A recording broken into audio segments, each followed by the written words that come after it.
Assalamualaikum warahmatullahi wabarakatuh. Waalaikumsalam warahmatullahi wabarakatuh. Selamat pagi, salam sejahtera bagi kita semua. Terima kasih telah menghadiri undangan kami. Yang untuk pertama sekali yang saya hormati Bapak Kepala Sekolah SMA Negeri 1 Lampung Hulu, yaitu Bapak Ustadzuddin SPD MPD. Yang saya hormati Bapak Wakil Kepala Sekolah bidang sarana prasarana, yaitu Bapak Parlian Manalu SP.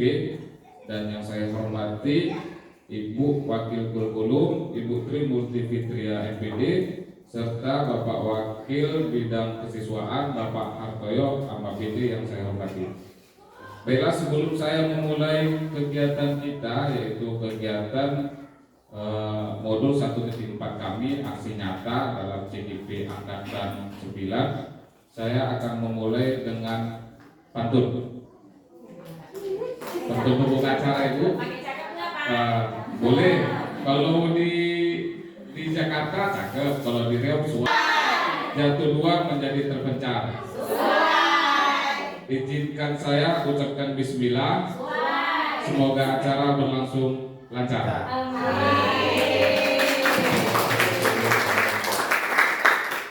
Adapun urutan acara kita, Bu, pada hari ini, pada pagi ini, yaitu yang pertama lagu Indonesia Raya, yang kedua SPG, yang ketiga acara inti, yaitu intinya ada 4. Yang pertama materi perubahan paradigma belajar oleh saya sendiri, dan yang kedua materi disiplin positif dan kebutuhan pasar oleh Ibu Nur Maina, dan yang ketiga materi keyakinan kelas dan hukuman konsekuensi atau restitusi oleh Ibu Lydia Febrianti, dan yang keempat materi posisi kontrol dan segitiga restitusi oleh Ibu Desti Nomra. Dari Bapak Kepala Sekolah, yaitu Bapak Ustadzuddin SPD MPD, waktu dan tempat kami persilakan dengan hormat.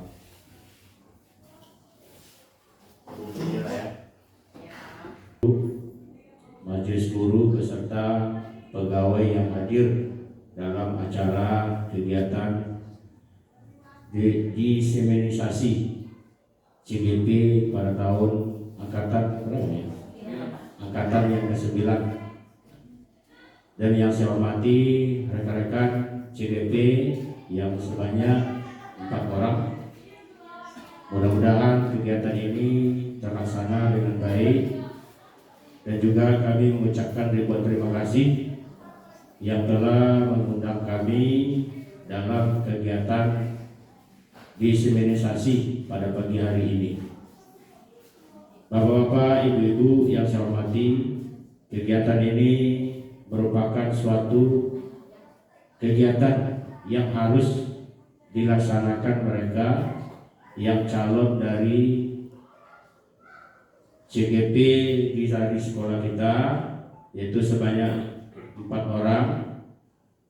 Mudah-mudahan kedepannya mereka ini menjadi guru penggerak yang bisa memotivasi, yang bisa membawa SMA Negeri 1 Lampung Hulu ini kedepannya lebih maju lagi. Kemudian daripada itu, sebenarnya pada intinya diseminisasi ini merupakan suatu kegiatan yang ditujukan kepada kelompok target ataupun individu agar mereka memperoleh informasi sehingga timbul kesadaran, menerima, dan akhirnya memanfaatkan informasi tersebut. Inilah tujuan dari kegiatan pada pagi hari ini. Nah, kemudian daripada itu juga kami menyampaikan peran dari CGP ini sangat penting, kemudian manfaatnya banyak bagi sekolah kita, dunia pendidikan, seperti menjadi pemimpin pembelajaran, menggerakkan komunitas praktisi, mendorong kolaborasi antar guru, menjadi contoh ataupun bagi guru lain, dan mewujudkan kepemimpinan murid. Nah, inilah peran dari CGP itu sendiri. Nah, kemudian manfaat yang lain seperti yang mereka rasakan, dan juga sebelum ini Ada beberapa orang CGP kita yang sudah berhasil, yaitu 2 orang. Alhamdulillah, demi untuk sekolah mereka berjuang, termasuk mereka ini juga. Dan saya berharap kepada rekan-rekan, selagi ada pendaftaran ataupun untuk menjadi calon guru penggerak di Provinsi Riau ini, khusus untuk SMA Negeri 1 Kampung Hulu, silakan Bapak Ibu semuanya mendaftar. Saya sebagai pimpinan, sebagai kepala sekolah sangat mendukung 100%. Apapun yang akan Bapak Ibu butuhkan, saya siap. Kami di sini akan menyiapkan semampu kami. Nah ini. Jadi jangan pula nanti, aduh payah Pak, Bu, payah, karena belum dilalui. Ini suatu kebanggaan bagi kita kepada mereka yang berempat ini. Mereka juga guru, sama dengan kita. Mengapa mereka bisa? Nah itu yang harus kita tanamkan kepada hati kita. Kita juga guru. Kemungkinan terikat dengan umur bisa jadi. Itu mau tak mau lagi kan. Tapi selagi ada kesempatan, ambil Bapak Ibu. Jangan pula kita nanti ketinggalan dari mereka-mereka yang di luar sana. Alhamdulillah kalau saya tengok gambaran SMA Negeri 1 Kampung Hulu ini, guru penggeraknya itu mungkin yang terbanyak. Nah, SMA 1 besok-besoknya mungkin kegiatan yang lain akan dibuat mereka. Fokus sebenarnya di 2 ini. Jadi sayang kalau tidak positif yang di dalamnya terdapat konsep perubahan paradigma, stimulus respon, teori kontrol, teori motivasi, perilaku manusia, motivasi internal dan eksternal, keyakinan kelas, hukuman dan penghargaan, atau 5 kebutuhan dasar manusia, serta 5 posisi kontrol guru dan segitiga restitusi. Jadi Bapak Ibu, di sini akan kita jabarkan semua. Itulah salah satu tugas kami di modul 1.4 ini. Mungkin di waktu masa paradigma belajar, disiplin positif, kebutuhan dasar, keyakinan kelas, hukuman, konsekuensi, dan restitusi. Pelajaran yang dulu-dulu. Warahmatullahi wabarakatuh. Waalaikumsalam warahmatullahi wabarakatuh. Terima kasih atas kesempatan yang diberikan dan terima kasih kepada khususnya Bapak. Oke, mungkin Bapak Ibu sudah tahu.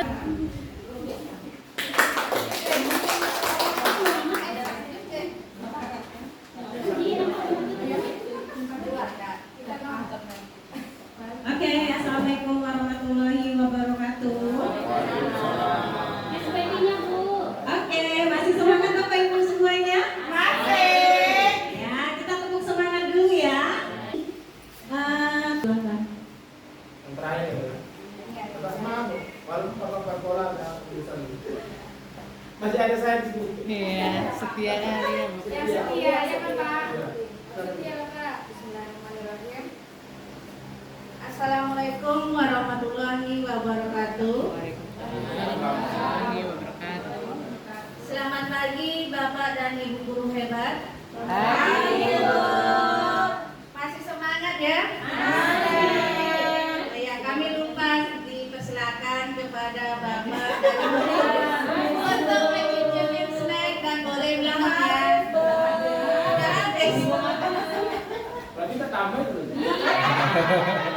Kesenangan. Kebutuhan dasar ya Pak. Cuaca Pak. Kayaknya dari tadi Bapak yang di depan kita, Pak Palulian Manalu, sangat semangat dan antusias ya dalam acara kita pagi ini ya. Apa semua berikan? Kayaknya Bapak masuk pada keadaan ya Pak. Oke, nah ini adalah materi terakhir kami, yaitu tentang posisi kontrol dan terakhir restitusi. Sebenarnya restitusi ini di akhir yang akan kami bahas nantinya. Pertama, posisi kontrol. Menurut Yani Gosen dalam bukunya mengemukakan bahwa guru perlu meninjau kembali penerapan disiplin di dalam ruang-ruang kelas mereka selama ini. Apakah telah efektif, apakah berpusat, memerdekakan dan memandirikan murid, bagaimana dan mengapa. Melalui serangkaian riset dan berdasarkan pada teori kontrol Dr. William Gosen berkesimpulan ada 5 posisi kontrol yang diterapkan seorang guru, orang tua, ataupun atasan dalam melakukan kontrol. Mungkin dalam kehidupan sekolah atau di rumah, secara tidak langsung kita menerapkan kelima posisi kontrol ini. Yang pertama ada posisi penghukum. Kedua, pemberi rasa bersalah. Ketiga, posisi teman. Keempat, posisi pemantau. Dan terakhir, posisi manajer. Nah, kita masuk pada posisi penghukum. Biasanya hukuman tadi sudah dibilang sama Bu Lydia, hukuman itu bisa berupa hukuman fisik dan hukuman verbal. Ya, tidak fisik aja tapi verbal. Nah, guru atau orang tua yang memakai posisi penghukum ini biasanya kata-kata yang keluar seperti ini. Silakan kamu berdiri di depan kelas. Atau contohnya tadi hukuman Bu Lydia, silakan keliling lapangan basket 15 kali putaran, ya. Atau bisa jadi seperti ini. Patuhi peraturan saya, kalau tidak awas. Misalnya seperti itu. Kalau enggak, remedial. Hasilnya bagaimana Bapak Ibu? Hasilnya akan membuat rasa dendam kepada siswa kita, ada rasa ketidaknyamanan di hatinya, terus bisa jadi melakukan kegiatan yang agresif. Contohnya, setelah dia duduk, dia akan melakukan hal yang agresif seperti apa? Mencoret-coret bukunya, lalu mencoret meja tulisnya. Bisa jadi hal yang fatal dilakukan oleh murid kita. Pulang sekolah, dia mengejar kita dan mengajak kita balap. Saking apa? Kesalnya atas hukuman yang kita berikan tadi. Bisa jadi kan, Bu, Bapak? Oke, yang kedua, pembuat rasa bersalah. Ini lebih lembut sedikit dari penghukum nadanya. Kalau penghukum tadi nadanya tinggi, menghardik, bisa menunjuk, ya. Kalau pembuat rasa bersalah agak lembut, lesu, dan bisa jadi sedih, ya. Pembuat rasa bersalah ini biasanya kata-kata yang keluar dari kita sebagai guru. Kenapa selalu terlambat? Buat susah saja. Kamu kan sudah janji. Atau yang lainnya, Nadi, kamu terlambat lagi. Gak kasihan sama ibu. Ibu sangat kecewa loh sama Nadi. Misalnya seperti itu. Nah, kalau kita berkata seperti itu kepada murid, kira-kira apa dampaknya terhadap murid? Merasa bersalah dan tidak pernah membahagiakan bapak ibu gurunya. Ya, solusi juga belum didapat dari posisi pembuat rasa bersalah. Next, selanjutnya posisi yang ketiga, teman. Ada dampak positif dari posisi kita sebagai teman bersama murid, ada dampak negatif. Dampak positifnya mungkin kita merasa dekat dengan murid kita. Dampak negatifnya, siswa tergantung sama kita. Contoh kata-kata posisi teman, kamu bantu ibu ya, buat tugasnya dan belajar dengan baik. Ibu wali kelasmu loh, nanti ibu dipanggil sama kepala sekolah. Ya, seperti itu. Ya, terus ada lagi, datang terlambat lagi Nadi ya, siswa kita tadi. Ya, permisi Bu, iya silakan Nadi. Dia maju ke depan, Bu. Nadi, dengan senyum-senyum ya. Nadi, terlambat lagi. Ya sudah, silakan duduk, gak apa-apa. Itu posisi teman, ya. Dampaknya siswa kita tidak mandiri dalam menyelesaikan masalahnya. Dia hanya mengharapkan kita menyelesaikan masalahnya. Yang keempat, pemantau. Pemantau itu sudah sedikit baik, mulai baik, ya.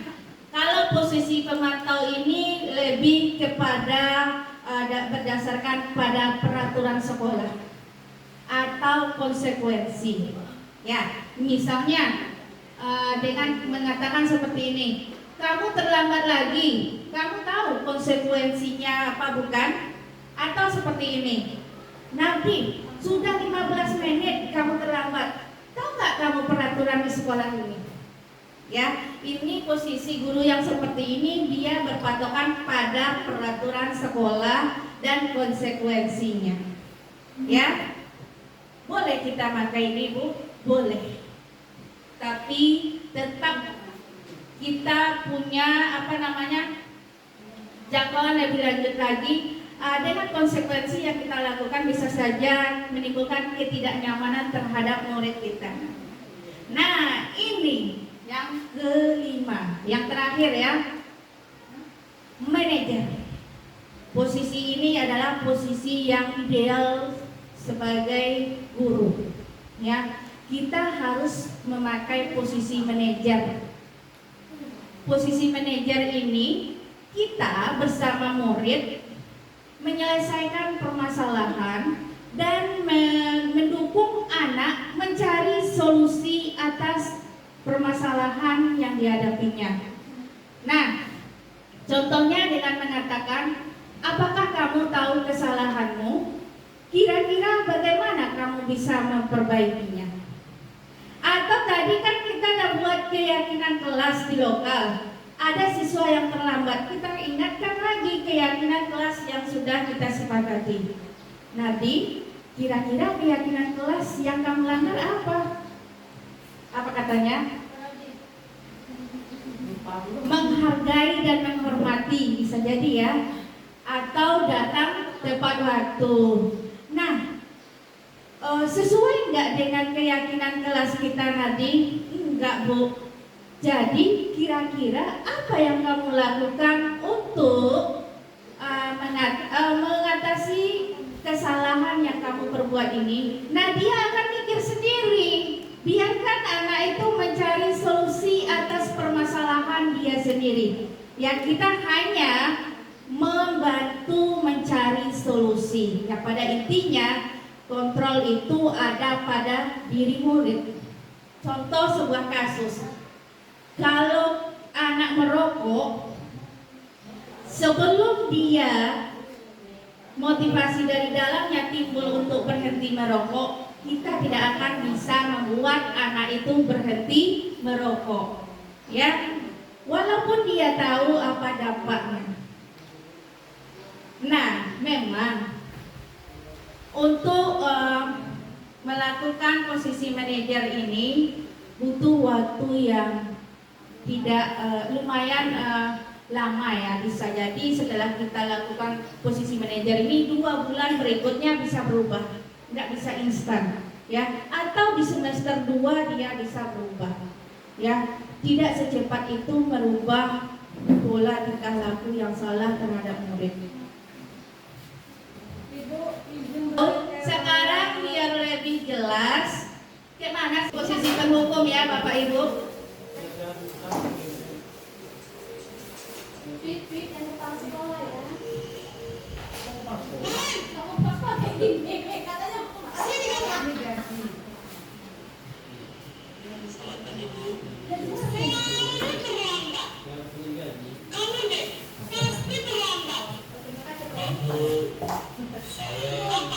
Ini sombong ya, sombong.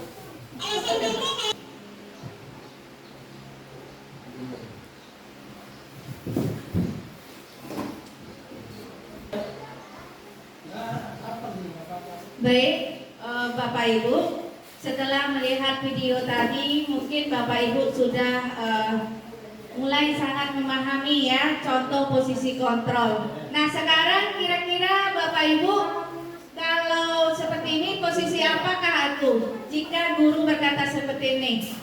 Novel, kamu kan sudah janji sama ibu, kenapa kamu masih terlambat?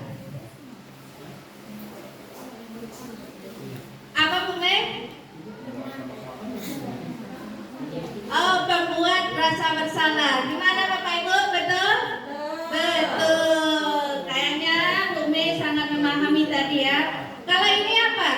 Ayo lakukan demi Ibu ya. Teman, oke, bagus. Kali ini kira-kira apa yang bisa kamu lakukan untuk menyelesaikan masalah ini, Haris? Manajer. Oke, kayaknya Bapak Ibu sudah memahami ya 5 posisi kontrol. Dan yang terakhir materi kita yaitu segitiga restitusi. Segitiga restitusi adalah suatu proses dialog yang dijalankan oleh guru agar dapat menghasilkan murid yang mandiri dan bertanggung jawab. Segitiga restitusi terdiri atas pertama menstabilkan identitas, kedua validasi tindakan yang salah, dan yang ketiga menanyakan keyakinan. Nah, yang pertama menstabilkan identitas.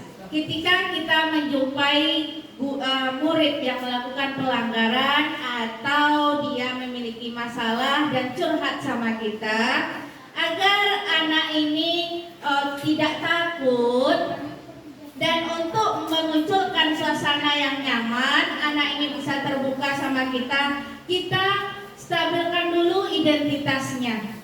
Nah, menstabilkan identitas ini berdasarkan prinsip membuat kesalahan adalah bagian dari proses pembelajaran. Bisa saja kita berkata kepada murid, berbuat salah itu tidak apa-apa nak, atau tidak ada manusia yang sempurna. Saya juga pernah melakukan kesalahan seperti itu. Kita bisa menyelesaikan masalah ini. Bapak tidak tertarik mencari siapa yang salah, tapi Bapak ingin mencari solusi dari permasalahan ini. Kamu berhak merasa begitu. Apakah kamu sedang menjadi teman yang baik buat dirimu sendiri? Nah, seandainya kita mengatakan kata-kata yang seperti ini, kira-kira bagaimana perasaan anak yang tadi berbuat kesalahan atau melanggar peraturan? Lebih tenang ya Bapak Ibu. Jadi dia nggak takut kalau dia itu salah ya, karena berbuat salah itu lumrah atau tidak apa-apa ya, manusia tidak ada yang sempurna. Ya, tunggu dulu ya Bu. Yang kedua, validasi tindakan yang salah ya. Kita validasi dulu dia dari atas yang dia lakukan berdasarkan pada prinsip memenuhi kebutuhan. Tadi yang dijelaskan oleh Bu Nurmaina tadi, yang anak melakukan kesalahan itu karena dia memenuhi 5 kebutuhan. Ada anak lari-lari di dalam lokal. Kira-kira kebutuhan apa yang ingin dipenuhinya? Hah? Apakah kebutuhan kasih sayang atau kebebasan ya? Bisa jadi kebebasan karena ada bosannya dulu aja ya. Dan dalam melakukan validasi tindakan yang salah ini, kita bisa mengatakan pada murid, padahal kamu bisa melakukan hal yang lebih buruk dari ini. Kamu pasti punya alasan mengapa melakukan hal itu. Kamu patut bangga pada dirimu sendiri karena kamu telah melindungi sesuatu yang penting buatmu.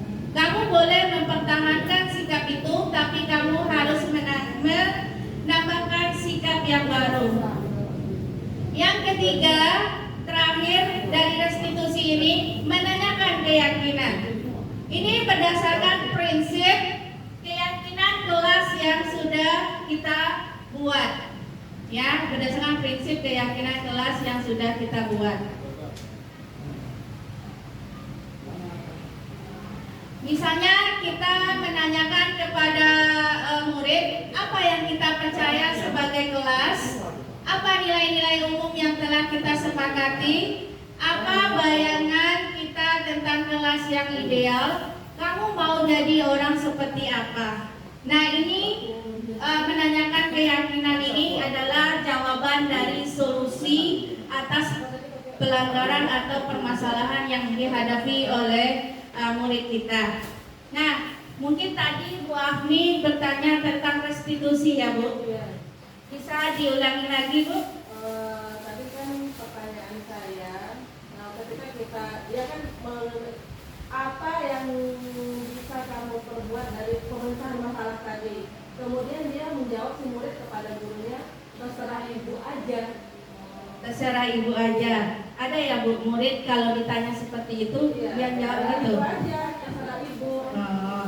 Nah, tugas kita sebagai guru selalu berpatokan pada posisi kontrol tadi. Yang bisa mengontrol diri kita ini adalah diri sendiri, bukan kita sebagai guru. Tugas kita hanya memancing siswa untuk menemukan solusi. Nah, dari pertanyaan ini, dari pertama mungkin kan anak ini pertama terserah ibu lah, mungkin tadi itu penyambutannya mungkin kurang detail. Kita nggak menanyakan kenapa. Kalau kita ajak dialog, mungkin nggak mungkin anak itu terserah ibu lah, nggak mungkin. Ya tergantung komunikasi awal kita membuka permasalahan anak tersebut. Kita validasi dulu identitasnya. Jujur aja nak, ibu nggak akan marah. Sekarang kamu ceritakan nak, apa yang terjadinya? Kenapa kamu terlambat terus? Ibu juga pernah dulu terlambat loh waktu sekolah, kan biasa. Nah, dari penyambutan kita seperti itu, keakraban kita yang mungkin saya rasa anak ya lebih enjoy dan punya ide cemerlang dan berpikir. Kita tujuannya mengajak siswa untuk berdialog, mencari solusi. Bapak Ibu di sekolah kita ini,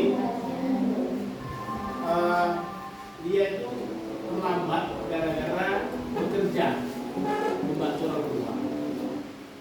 Jadi setelah melalui harus kita tidak lagi, ya kan? Kita lakukan bukti kontrol lagi. Ya.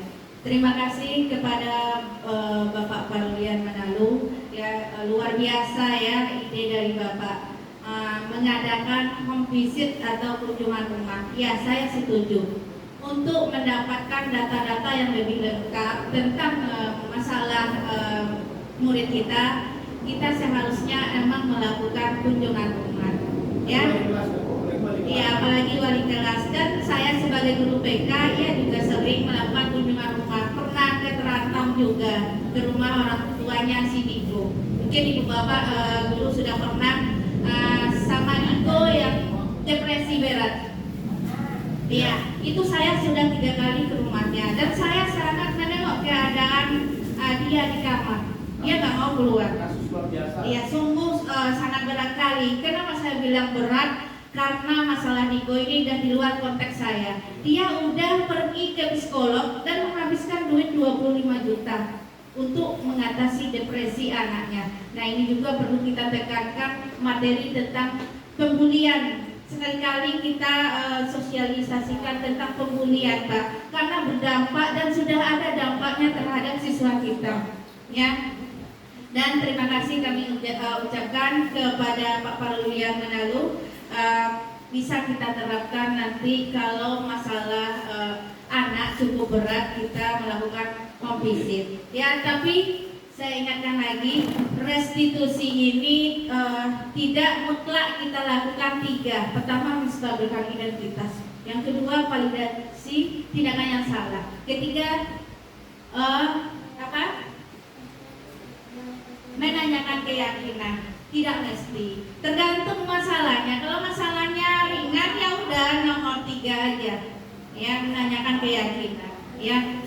Dan untuk hasilnya ini butuh proses, butuh waktu yang lama. Anak untuk berubah bisa jadi sebulan, 2 bulan, atau 1 semester, atau tahun depan.